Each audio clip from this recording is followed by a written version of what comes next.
ഇവർ ഈ സിനിമയ്ക്ക് വേണ്ടി മനഃപൂർവ്വം ഒരാളെ കരിവാരത്തേക്കാനോ ഒരു കാര്യങ്ങൾക്ക് ഇവർ ശ്രമിച്ചിട്ടില്ല.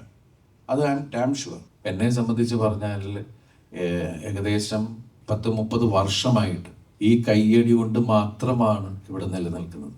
പുതിയ സംവിധായകർ സുന്ദർദാസ് തുടങ്ങിയിട്ട് ഇങ്ങനെ ഇറങ്ങി അങ്ങനെ ഒരുപാട് പേരുടെ സിനിമയിൽ അഭിനയിച്ചു. ജോണി ആൻ്റണി, ഞാൻ തന്നെ പ്രൊഡ്യൂസ് ചെയ്ത ആദ്യത്തെ സിനിമ ജോണിയുടെ ഞാൻ നിർമ്മിച്ചാണ്. അന്ന് ജോണി പുതിയ ആളാണ്. അങ്ങനെ ഒരുപാട് പേരുടെ സിനിമകൾ നമ്മൾ ചെയ്തിട്ടുള്ളതാണ്. ഇപ്പോൾ മലർവാടി ആർട്സ് ക്ലബ്ബ് ചെയ്യുമ്പോൾ വിനീതിൻ്റെ ആദ്യത്തെ സിനിമയാണ്.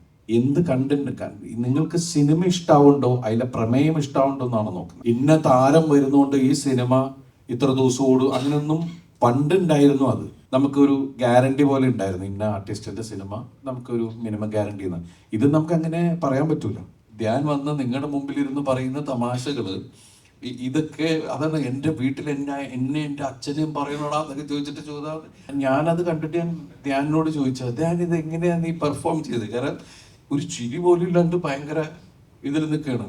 അപ്പൊ ധ്യാൻ എൻ്റെ അടുത്ത് പറഞ്ഞാൽ, ചേട്ടാ അത് വർഷം ഒരു ഇന്റർവ്യൂ ഉണ്ടായിരുന്നു, അതോടെ അത് കഴിഞ്ഞിട്ട് ഞങ്ങള് അങ്ങനെ വലിയ സംസാരമൊന്നും ഉണ്ടാവാറില്ല. അപ്പൊ അതുകൊണ്ട് എനിക്ക് ആത്മാർത്ഥമായിട്ട് അഭിനയിക്കാൻ പറ്റി. ദിലീപേട്ട ഒരു ആക്ടറിനെ സംബന്ധിച്ച് പറഞ്ഞ പോലെ പ്രേക്ഷകർ നൽകുന്ന കയ്യടി ആയിരിക്കും, അല്ലെങ്കിൽ അവർ തന്നെ ഒരു മൊമെന്റ് ആയിരിക്കും ഏറ്റവും വലിയൊരു റെക്കഗ്നൈസ്. അപ്പം ഇത്രയും സ്ട്രഗിളിങ് കഴിഞ്ഞ് ഞാൻ അന്ന് തിയേറ്റർ വൈസ് കവിതയെ വന്നപ്പോൾ കണ്ടായിരുന്നു. ആ സ്റ്റേജിൽ കയറിയപ്പോൾ ദിലീപേട്ടനെ കണ്ണു നിറഞ്ഞൊരു നിമിഷം ഞാൻ കണ്ടായിരുന്നു. അപ്പോൾ ഒരു കലാകാരന് കിട്ടിയ ഒരു അംഗീകാരം ഭയങ്കര ഒരു പ്രൗഡ് മൊമെന്റ് ആയിട്ട് ഫീൽ ചെയ്തു. വീഡിയോ കാണുന്ന സമയത്ത് എങ്ങനെ ഉണ്ടായിരുന്നു ഒരു പ്രേക്ഷകൻ അത്രയും ഒരു ഫൈറ്റിംഗ് ഒക്കെ കിട്ടുന്ന ഒരു ആരവം ഉണ്ടല്ലോ, ഒരു ആക്ടറിനെ സംബന്ധിച്ച് ഒരു അംഗീകാരമാണത്. ആ മൂമെന്റ് എങ്ങനെയാണ് ഫീൽ ചെയ്തത്?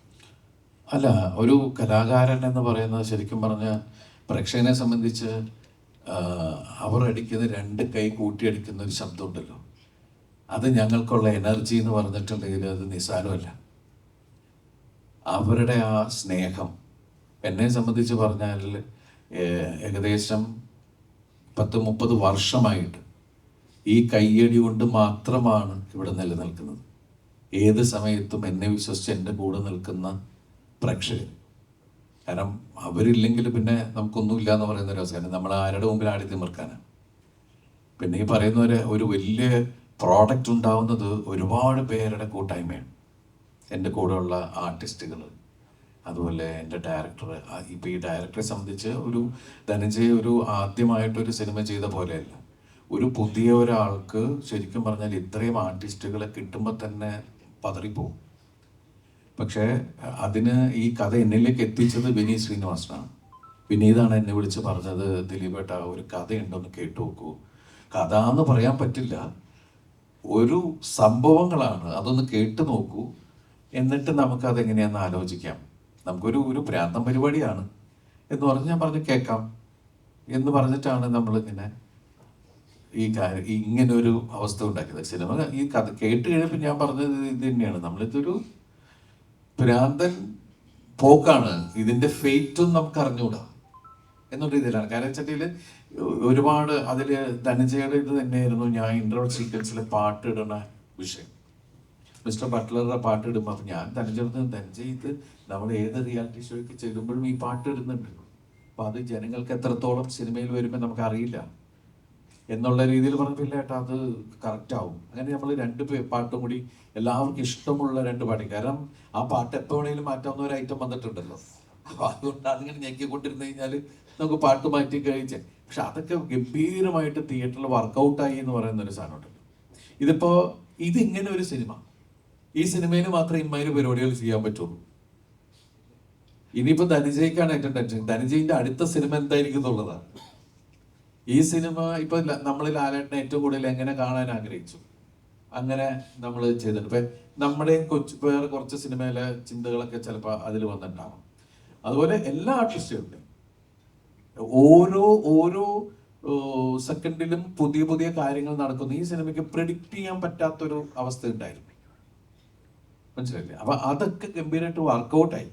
ഈ സിനിമയിൽ ഒരു നായികയില്ല, പക്ഷെ എനിക്ക് ലാസ്റ്റ് ഒരു നായിക തരാന്ന് പറഞ്ഞു, അതൊന്നും തന്നില്ല. പിന്നെ അപ്പൊ ടൈലറിന്റെ വേറെ തരത്തില്ലേ. അതുപോലെ സിനിമ കണ്ട ഒരുപാട് ആളുകൾ പറയുന്നത് കന്നഡയിലും തമിഴിലും ഒക്കെ കണ്ടിട്ടുള്ള സെലിബ്രേറ്റ് ചെയ്യുന്ന ഒരു സ്റ്റാറിനെ സെലിബ്രേറ്റ് ചെയ്യുന്ന സിനിമകൾ വന്നിട്ടുണ്ട്. മലയാളത്തിൽ എപ്പോഴും റിയലിസ്റ്റിക് ആയതുകൊണ്ട് അത്തരത്തിലുള്ള സിനിമകളൊന്നും ഇല്ല. പക്ഷെ ഇപ്പൊ ഇനിയും പറയാം ബബ്ബ ഉണ്ട് എന്ന് പറയാം. ആ ഒരു രീതിയിൽ സിനിമ കാണുന്നവരുണ്ട്. ഇപ്പൊ ദിലീപേട്ടൻ സിനിമയിൽ വന്നിട്ട് ഇത്ര വർഷമായി. ഇപ്പം ബബ്ബയിൽ നോക്കിക്കഴിഞ്ഞാൽ ടെക്നിക്കൽ സൈഡിലും ഒരുപാട് ഡിഫറൻസ് അല്ലെങ്കിൽ പുതിയ പരിപാടികൾ നമ്മൾ ഇതുവരെ കാണാത്ത തരത്തിലുള്ള കാര്യങ്ങൾ ചെയ്തിട്ടുണ്ട്. ദിലീപേട്ടൻ അതൊക്കെ എങ്ങനെയാണ് എക്സ്പീരിയൻസ് ചെയ്തത്? ഒരു ചേഞ്ച് അല്ലെങ്കിൽ ഇത്രയും അപ്ഡേറ്റഡ് ആയിട്ട് എനിക്കത് മോക്കോബോട്ടിക്കൊക്കെ ഉപയോഗിച്ചിട്ടുണ്ട് ഇന്റർവൽ ഫൈലിലൊക്കെ. അപ്പം അതിനൊക്കെ ആ കാര്യങ്ങളൊക്കെ ദിലീപേട്ടൻ എങ്ങനെയാണ് എക്സ്പീരിയൻസ് ചെയ്തത്? അല്ല, ഞാനിപ്പോൾ സിനിമയിൽ വന്നിട്ട് ഏകദേശം 34 വർഷമായി. നമുക്ക് ഓരോ സിനിമയും അല്ലെങ്കിൽ ഓരോ ദിവസവും പാഠപുസ്തകം പോലെയാണ്. സിനിമ ഇതൊരു വലിയ കടൽ പോലെയാണ്. ഇതൊന്നും പഠിച്ചാൽ തീരൂല എന്ന് പറഞ്ഞാൽ ദിവസം ഓരോ സംഭവങ്ങൾ കണ്ടുപിടിച്ചുകൊണ്ടേയിരിക്കുന്നു. നമ്മുടെ മുമ്പിലേക്ക് കുറച്ച് കഴിഞ്ഞിട്ടാണ് എത്തുന്നത്. ഇപ്പോൾ ഇൻ്റർനെറ്റ് മറ്റുള്ള കാര്യങ്ങൾ ഉള്ളതുകൊണ്ട് നമ്മൾ എല്ലാ കാര്യങ്ങളും അപ്പം പറയുന്നു, ഇന്ന നടക്കുന്നുണ്ട്, ഇങ്ങനെ സാധനം വരുന്നുണ്ട്. പക്ഷെ അത് നമ്മുടെ മുമ്പിലേക്ക് എത്താൻ ചിലപ്പോൾ കുറച്ച് വേഗമായിരിക്കും. പക്ഷെ നമ്മൾ ഇന്നും ആസ് എ സ്റ്റുഡൻ്റ് എന്നുള്ള രീതിയിൽ തന്നെയാണ്. കാരണം പുതിയത് കണ്ടുപിടിക്കും. പിന്നെ പുതിയ ശരിക്കും ഞാൻ ഇവരോടൊക്കെ പറയേണ്ടത്, നമ്മളെക്കാൾ അറിവുള്ള ടെക്നീഷ്യൻസിൻ്റെ കൂടെ തന്നെയായിരിക്കണം നമ്മൾ വർക്ക് ചെയ്യേണ്ടത്. അങ്ങനെ അതുപോലെ നമ്മളെക്കാൾ വളരെ ഗംഭീരമായിട്ട് പെർഫോം ചെയ്യുന്ന ആർട്ടിസ്റ്റുകളുമായിട്ട് നമ്മൾ സഹകരിക്കണം. അപ്പോഴാണ് നമ്മൾക്കും വളർച്ച ഉണ്ടാവുള്ളൂ. അപ്പോൾ ഈ എന്നെ സംബന്ധിച്ച് കഴിഞ്ഞ കാലഘട്ടത്തിലൊന്നും ഉപയോഗിക്കാത്ത ടെക്നോളജിയുടെ കൂടെ പോകുമ്പോൾ നമുക്കും പുതിയ നോളജാണ്. അതെടുത്ത് നമുക്ക് അടുത്ത സിനിമയിൽ ഉപയോഗിക്കാൻ പറ്റുക, അല്ലെങ്കിൽ നമുക്ക് അത് വേണോട്ടോ ഇത് വേണോട്ടോ അങ്ങനെ വന്നൂടെ എന്നൊക്കെ ചോദിക്കാവുന്ന ഒരുപാട് കാര്യങ്ങൾ നമുക്ക് മുന്നിലേക്ക് വരും. ഇപ്പോഴത്തെ കുട്ടികൾ അല്ലെങ്കിൽ ഇപ്പോഴത്തെ ക്യാമറമാന്മാരാണെങ്കിലും മറ്റുള്ള എല്ലാ ടെക്നിക്കൽ സ്ഥലത്ത് വർക്ക് ചെയ്യുന്ന ആൾക്കാരും അപ്ഡേറ്റ് ചെയ്തുകൊണ്ടേയിരിക്കുകയാണ്. ഓരോ ദിവസവും പുതിയത് എന്തെന്ന് പറയുന്ന കാര്യങ്ങൾ ചെയ്യുന്നുണ്ട്. അപ്പം നമ്മളും അതിൻ്റെ കൂടെ പോകുമ്പോൾ നമ്മളും പതുക്കെ അതിൻ്റെ ഭാഗമാവുമല്ലേ. ഈ കഴിഞ്ഞ പടം ഒരു പുതുമുഖ സംവിധായകനാണ്, ഈ പടവും പുതുമുഖ സംവിധായകനാണ്, അടുത്ത പടവും ഒരു പുതുമുഖ സംവിധായകൻ. അപ്പം പുതിയ കാലങ്ങളിലേക്ക് പുതിയ കഥകൾ തേടിപ്പോകുന്ന ഒരു ദിലീപിന്റെ ഒരു ട്രെയിഡ് നമ്മൾ കാണുന്നുണ്ട്. ശരിക്കും അതൊരു കോൺഷ്യസ് ആയിട്ടുള്ള ഡിസിഷനാണ്. ഞാൻ ഈ പടങ്ങൾക്ക് മുമ്പ് ഇതിനു മുമ്പുള്ള സംവിധായകരുടെ കൂടെ ചെയ്തുകൊണ്ടിരുന്നപ്പോൾ നിങ്ങൾ പറഞ്ഞു ഇയാൾക്ക് പുതിയ സംവിധായകരൊന്നും ഇല്ലേ. ഇപ്പം ഞാൻ വന്ന പുതിയ സംവിധായകരുടെ കൂടെ പോകാന്ന് വെച്ചാൽ അതും കുഴപ്പമെന്ന് പറയരുത് കേട്ടോ.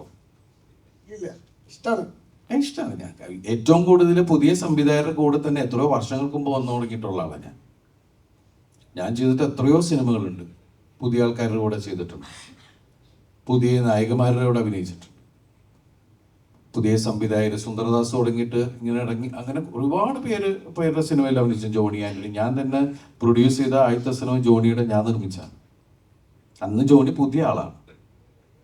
അങ്ങനെ ഒരുപാട് പേരുടെ സിനിമകൾ നമ്മൾ ചെയ്തിട്ടുള്ളതാണ്. ഇപ്പോൾ മലർവാടി ആർട്സ് ക്ലബ്ബ് ചെയ്യുമ്പോൾ വിനീതിൻ്റെ ആദ്യത്തെ സിനിമയാണ്, അത് നിർമ്മിച്ചത് നമ്മൾ തന്നെ. അപ്പോൾ പുതിയതായാലും പഴയതായാലും കണ്ടന്റ് എന്ത് എന്നുള്ളതാണ് നമ്മളിലേക്ക് പുതിയ സിനിമ അല്ലെങ്കിൽ പുതിയ കണ്ടന്റ് ആര് കൊണ്ടുവരുന്നു എന്നുള്ളതാണ്. പഴയതായാലും പുതിയതായാലും. കാരണം ഇപ്പോഴത്തെ ഒരു ട്രെൻഡിൽ പോകുന്നത് കണ്ടന്റിനാണ് പ്രാധാന്യം. ആർട്ടിസ്റ്റ് എന്നുള്ളതിനേക്കാൾ ഉപരി ഇപ്പോൾ സിനിമകൾ ഓടുന്ന കാണുമ്പോൾ നമുക്ക് മനസ്സിലാവുന്നത് എന്ത് കണ്ടന്റ് നിങ്ങൾക്ക് സിനിമ ഇഷ്ടാവുണ്ടോ, അതിലെ പ്രമേയം ഇഷ്ടാവുണ്ടോ എന്നാണ് നോക്കുന്നത്. ഇന്ന താരം വരുന്നതുകൊണ്ട് ഈ സിനിമ ഇത്ര ദിവസം ഓടും അങ്ങനെയൊന്നും പണ്ടുണ്ടായിരുന്നു. അത് നമുക്കൊരു ഗ്യാരണ്ടി പോലെ ഉണ്ടായിരുന്നു, ഇന്ന ആർട്ടിസ്റ്റിന്റെ സിനിമ നമുക്കൊരു മിനിമം ഗ്യാരണ്ടി എന്ന്.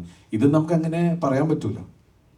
സിനിമ മോശമാണ് എന്നൊരു ഫീൽ കിട്ടിയാൽ നോൺ ഷോയ്ക്കുള്ളിൽ അത് അറിഞ്ഞാൽ ആ രാത്രിക്കുള്ളിൽ ആ ഒറ്റ ദിവസത്തെ കളക്ഷനുള്ളൂ. അത് കഴിഞ്ഞാൽ പിറ്റേ ദിവസം എന്ന് പറഞ്ഞാൽ നമ്മൾ കാണുന്നുണ്ട് ആ സിനിമ വിട്ടു. അപ്പോൾ പ്രമേയത്തിനാണ് ഇപ്പോഴത്തെ വാല്യൂ കൊടുക്കുന്നത്. അത് ആരുടെ സിനിമയിലും പ്രമേയം നന്നായാൽ സിനിമ അത് ക്യാരി ചെയ്ത് സിനിമ എടുത്തുകൊണ്ട് ഓടുക എന്ന് പറയില്ല. അപ്പോൾ പുതിയ സംവിധായകർ നല്ല നല്ല സംഭവങ്ങളായിട്ട് വരട്ടെ. പഴയ സംവിധായകരുടെ സുഹൃത്തുക്കൾ തന്നെയാണ്, അവർ നല്ല സംഭവമായിട്ട് വന്നാൽ ഞാൻ അവരുടെ കൂടെ പോകും.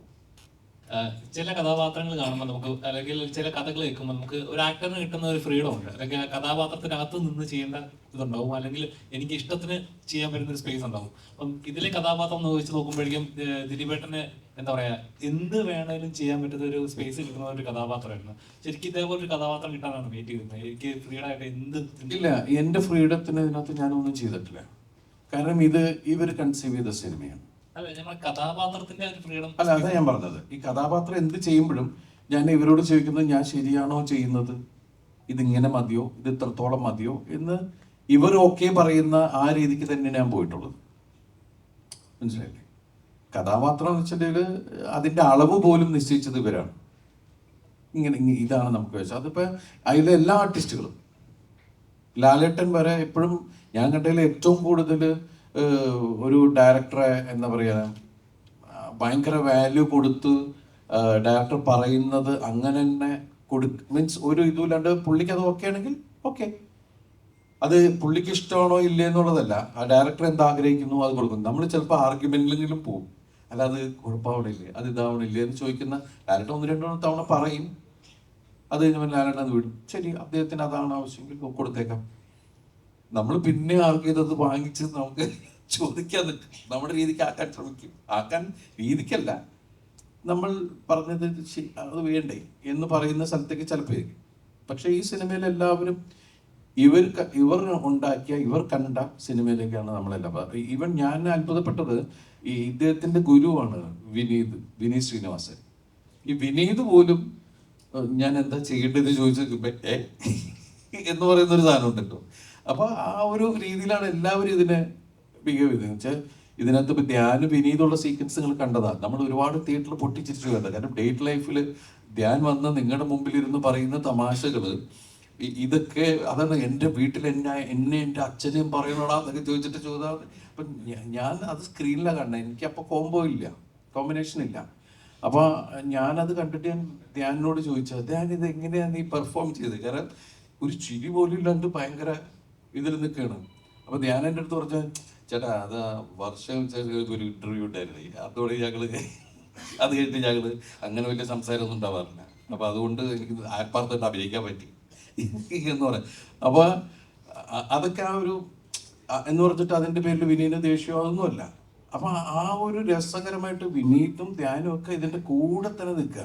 കാരണം ഇതൊരു സ്പൂഫാണ്.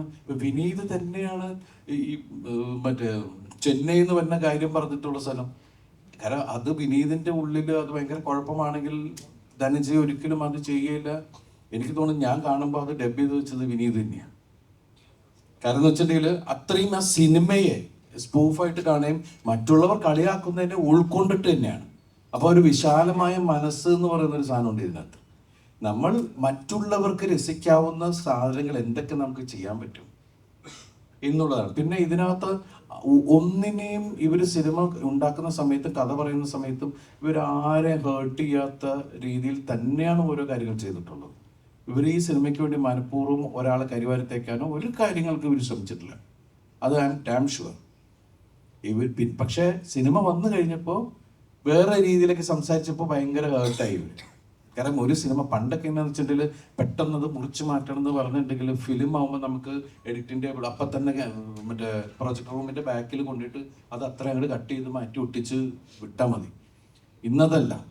ഇന്ന് ഒരു സീൻ തൂക്കണമെങ്കിൽ അതിൽ 2 ഡയലോഗ് മാറ്റണമെങ്കിൽ എത്ര പ്രോസസ്സാണെന്നറിയാം. അത് പിന്നെ പോയി സെൻസറിൻ്റെ അവിടെ വരെ പോയിട്ട് തിരിച്ചു വരണം, എന്നാലേ ക്യൂബിൽ ഇത് പിന്നെ ലോഡ് ചെയ്യുള്ളൂ. ഒരുപാട് സമയമെടുക്കും. പിന്നെ ഒരു മനഃപൂർവ്വം ആരെ ദ്രോഹിക്കുന്ന ഒരു കാര്യവും ഈ സിനിമയിൽ ചെയ്തിട്ടില്ല.